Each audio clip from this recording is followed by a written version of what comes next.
De l'Évangile de Jésus-Christ selon saint Jean, chapitre 6, versets 44 à 51.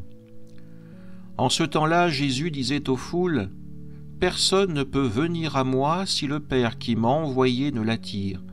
Et moi, je le ressusciterai au dernier jour. Il est écrit dans les prophètes : ils seront tous instruits par Dieu lui-même.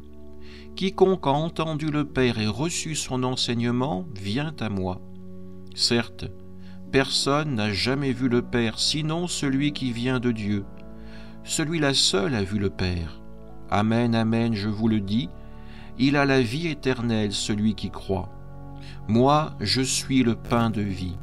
Au désert, vos pères ont mangé la manne et ils sont morts.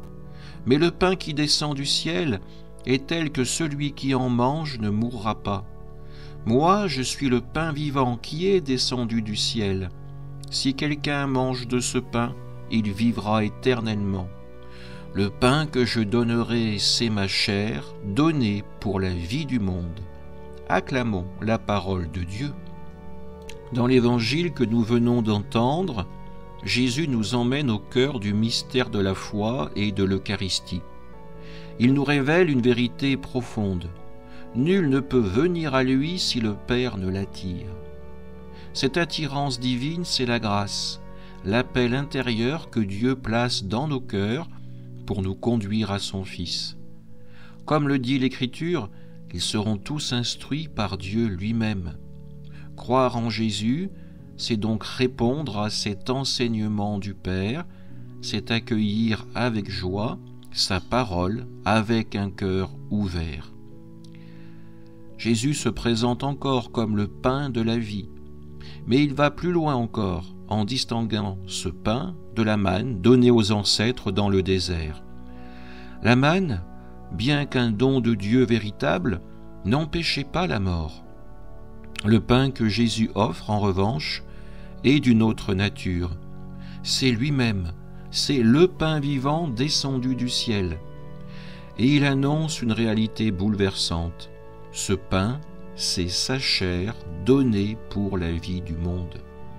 Ces paroles, scandaleuses bien sûr pour certains à l'époque, sont pour nous une source d'espérance.